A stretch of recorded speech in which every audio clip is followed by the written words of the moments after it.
दोस्तों, आज की इस वीडियो में हम बात करेंगे इंटरनेशनल स्पेस स्टेशन के बारे में। यदि आप इस नाम को पहली बार सुन रहे हैं तो इस वीडियो को पूरा देखिएगा ताकि आपको समझ में आएगा यह क्या है, इसका काम क्या है। चलिए वीडियो को शुरू करते हैं। उससे पहले आप हमारे चैनल को पहली बार आए हैं तो सब्सक्राइब कर लीजिए। ऐसे ही रोचक वीडियो हम डेली इस चैनल में अपलोड करते हैं। तो चलिए शुरू करते हैं। तो दोस्तों, इंटरनेशनल स्पेस स्टेशन एक बहुत बड़ा स्पेसक्राफ्ट है जो पृथ्वी के चारों तरफ घूमता रहता है। यह अंतरिक्ष में स्थापित एक घर है जिसमें अंतरिक्ष यात्री रहते हैं। इसके अलावा यह एक साइंस लैब भी है जो वैज्ञानिक अध्ययन के लिए काम करता है। तो चलिए इसके बारे में बारीकी से समझते हैं। मनुष्य ने सदियों से अंतरिक्ष को समझने और उसमें अपनी उपस्थिति दर्ज कराने का सपना देखा है। शुरुआती दिनों में अंतरिक्ष को केवल खगोल शास्त्रियों और वैज्ञानिकों ने अध्ययन किया, लेकिन 20वीं सदी के मध्य में मानव ने अपनी उपस्थिति अंतरिक्ष में दर्ज कराई। 1959 में अपोलो 11 मिशन के दौरान नील आर्मस्ट्रांग और बज एल्ड्रिन ने चंद्रमा पर कदम रखा, जिससे मानवता ने अंतरिक्ष में एक महत्वपूर्ण उपलब्धि हासिल की। लेकिन अंतरिक्ष में स्थायी रूप से रहने का सपना तब तक अधूरा था जब तक ISS का निर्माण नहीं हुआ। ISS का निर्माण 1900 में शुरू हुआ और इसे विभिन्न अंतर्राष्ट्रीय सहयोग से स्थापित किया गया। इसमें अमेरिका, रूस, यूरोप, जापान और कनाडा जैसे देशों की अंतरिक्ष एजेंसियों का महत्वपूर्ण योगदान रहा। यह अंतर्राष्ट्रीय सहयोग का एक अद्वितीय उदाहरण है, जहां विभिन्न देशों के वैज्ञानिक और इंजीनियरों ने मिलकर एक ऐसा स्टेशन बनाया जो अंतरिक्ष में मानव जीवन के अध्ययन के लिए सबसे महत्वपूर्ण साधन बना। ISS ने अपने अस्तित्व के दौरान कई महत्वपूर्ण मिशनों का समर्थन किया है। इसमें अंतरिक्ष में फसल उगाने, मानव शरीर पर अंतरिक्ष के प्रभावों का अध्ययन और अंतरिक्ष में नई तकनीकों का विकास शामिल है। ISS पर किए गए प्रयोगों ने पृथ्वी पर चिकित्सा, तकनीक और विज्ञान के कई क्षेत्रों में महत्वपूर्ण प्रगति की है। उदाहरण के लिए, ISS पर किए गए माइक्रोग्रेविटी प्रयोगों ने कैंसर जैसी गंभीर बीमारियों के इलाज में नई संभावनाएं खोली हैं। इसके अलावा यहां पर किए गए अनुसंधान ने अंतरिक्ष में दीर्घकालिक मानव उपस्थिति के लिए आवश्यक तकनीकों के विकास में भी मदद की है। अंतरिक्ष में वजनहीनता का अध्ययन और उसके प्रभावों का विश्लेषण अंतरिक्ष में दीर्घकालिक मिशनों के लिए अत्यंत महत्वपूर्ण रहा है। अब लगभग 3 दशकों की सेवा के बाद ISS अपने ऑपरेशनल जीवन के अंतिम चरण में प्रवेश कर चुका है। नासा ने 2030 तक ISS को समाप्त करने का निर्णय लिया है। इसका मुख्य कारण है कि समय के साथ ISS में तकनीकी खराबियां और समस्याएं बढ़ने लगी हैं। लगातार मरम्मत और रखरखाव के बावजूद ISS अब अपने डिजाइन किए गए कार्यकाल से आगे बढ़ चुका है। ISS की संरचना और उपकरण अब पुराने हो चुके हैं और उनमें तकनीकी समस्याएं उत्पन्न होने लगी हैं। इसके अलावा ISS के कुछ हिस्सों में लीकेज जैसी समस्याएं भी उत्पन्न हो रही हैं, जो वहां के क्रू और स्टेशन के लिए खतरनाक हैं। इससे यह स्पष्ट हो गया है कि अब इस स्टेशन को नष्ट करने का समय आ गया है। ISS को नष्ट करना एक अत्यंत चुनौतीपूर्ण और जटिल कार्य होगा। यह अब तक का सबसे भारी और बड़ा ऑब्जेक्ट है जिसे अंतरिक्ष से पृथ्वी पर लाया जाएगा।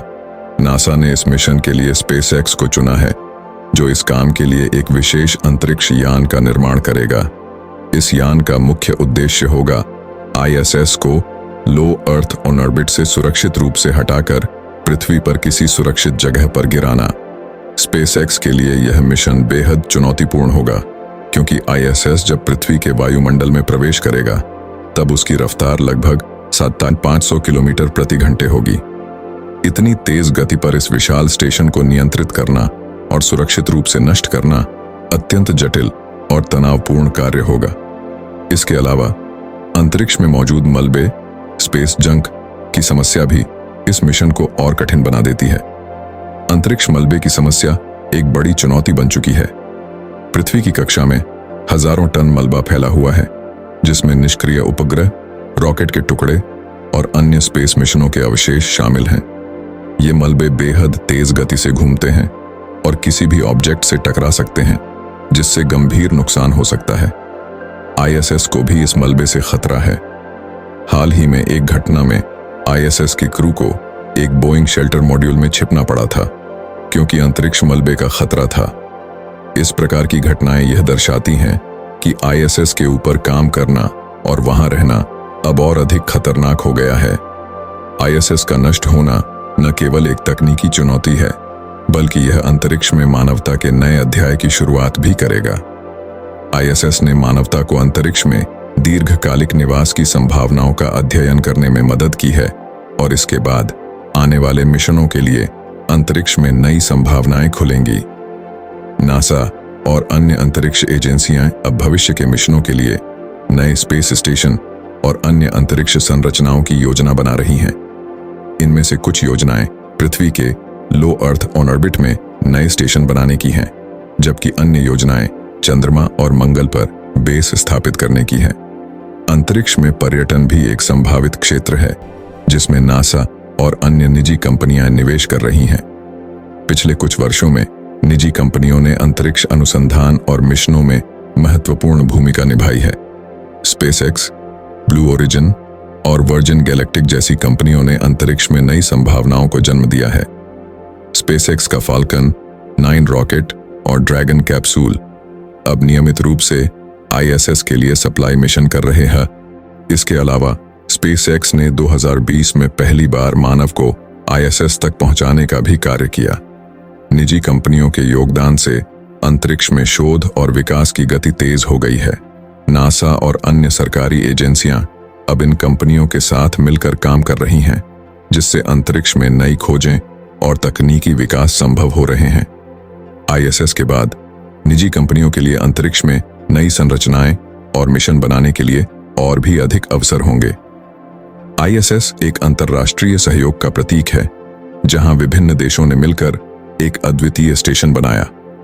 इस स्टेशन ने दिखाया कि अंतरिक्ष में अंतर्राष्ट्रीय साझेदारी संभव है और इसके माध्यम से विज्ञान और तकनीक में नई ऊंचाइयां हासिल की जा सकती हैं। भविष्य में भी अंतर्राष्ट्रीय सहयोग अंतरिक्ष में महत्वपूर्ण रहेगा, जहां विभिन्न देश मिलकर नए मिशन और प्रोजेक्ट्स पर काम करेंगे। आईएसएस का अंत न केवल एक युग का समापन है, बल्कि यह अंतरिक्ष में मानवता के नए अध्याय की शुरुआत भी है। इस स्पेस स्टेशन ने मानवता को अंतरिक्ष में दीर्घकालिक निवास की संभावनाओं का अध्ययन करने में मदद की है और इसके बाद आने वाले मिशनों के लिए नए रास्ते खोले हैं। आईएसएस के नष्ट होने के बाद नासा और अन्य अंतरिक्ष एजेंसियां अंतरिक्ष में नई संरचनाएं और मिशन बनाने के लिए तैयार हैं, जिससे मानवता के लिए अंतरिक्ष में और भी अधिक संभावनाएं खुलेंगी। इस प्रकार आईएसएस का नष्ट होना केवल एक तकनीकी चुनौती नहीं है, बल्कि यह भविष्य की दिशा में एक महत्वपूर्ण कदम है। आज की वीडियो में बस इतना ही। आप क्या सोचते हैं? इसके बारे में अपने विचार कमेंट में जरूर बताएगा। फिर मिलते हैं एक नई वीडियो के साथ।